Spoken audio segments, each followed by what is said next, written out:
I heard a hiring manager say the N-word. This is Career Interrupted. I'm Shauna, and I want to help you get the job of your dreams no matter your race or where you're from. This is the career channel for professionals who value diversity and inclusion. If that sounds like your thing, make sure to subscribe and hit the bell to get notified when I release a new video. I heard a hiring manager say the N-word. He didn't know that I'm Black because I'm white too. I have heard things that white people may otherwise censor in their conversations because they assume I'm white. I listen to R&B music.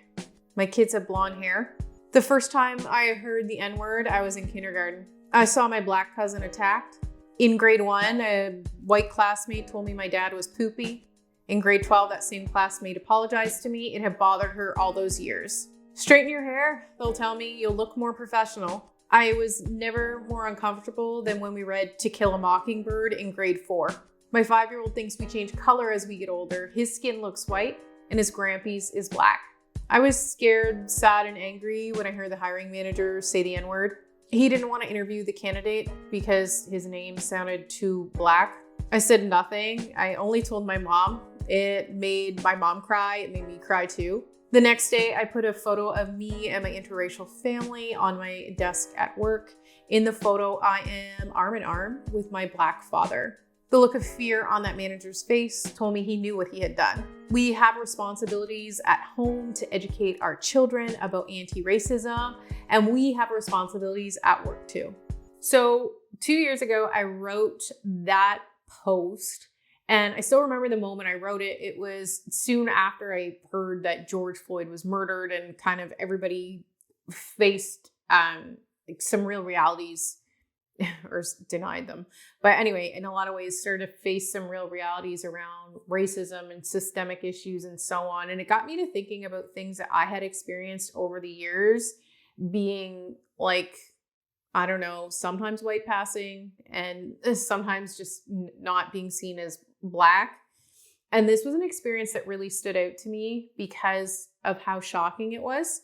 I think often when we think of employers who are, really reputable and on these top employer lists, and you got managers with fancy educations and leadership training and all the degrees, and this stuff still happens. I felt compelled to share some of the experiences that I had over the years. And I think like a lot of people who are members of minority groups, there's kind of too many to list, but that's a starting point.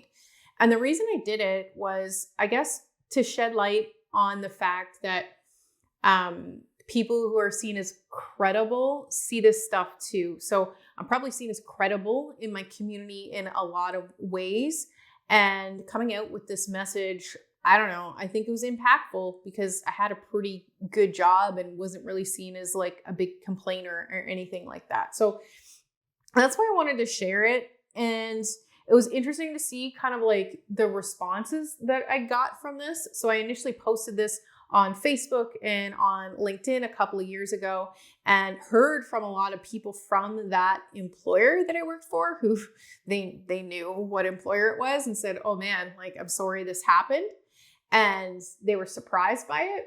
And then I thought to myself, like, are you really surprised by it? Or like, you've probably had experiences yourself inside of that employer and maybe just not notice them. So I hope at the end of the day that it prompted people to kind of reflect on their own experiences at work too, and to acknowledge when moments like that happen that just plain aren't right. Like most of the people that worked at that employer were white. So I'm guessing that they've seen peers and colleagues say kind of off color stuff over the years as well. But I mean, I don't know. Maybe the post made a difference and encouraged them to pay attention to that. And then it was crazy to see like some people in response to the post actually sent me messages of like, you're making this up. A hiring manager would never say the N-word. And like, what actual planet are these people on where they think that's like a thing? I don't even know where that could possibly come from. Like, you really are not paying attention to what's going on in the world if you think that that's the case. So anyways, hope you liked it. It's a little bit about me and my experiences. And the moment when I heard the hiring manager say that, it obviously impacted me and my experience with that employer for a lot of different reasons. And I thought, like, I can't continue here. If this is someone who is allowed and like rewarded and recognized with this leadership position, it was so weird. Anyways, that's my story about when I heard a hiring manager say the N-word. I talked about some more of my experiences. If you want to check out my video, I'll link to it in the description, where I did a talk at our local Black Lives Matter movement and how kind of being mixed has felt through these past couple of years. It has been like a really, I don't know, like I almost feel like I'm on like some sort of like racial identity crisis journey that literally was prompted by that post, where I feel like I never, I don't know, like was maybe forced sounds bad, but like almost like my entire life, it was like never recognizing that piece of myself for a lot of different reasons, more like lean into the privilege that you have because you're light skinned. And that's really problematic for me as I get older, because I guess for me, I'd like to use whatever privilege I do have to be a force to be reckoned with, to affect positive change, and to oust managers that say things like, this candidate sounds like an N-word.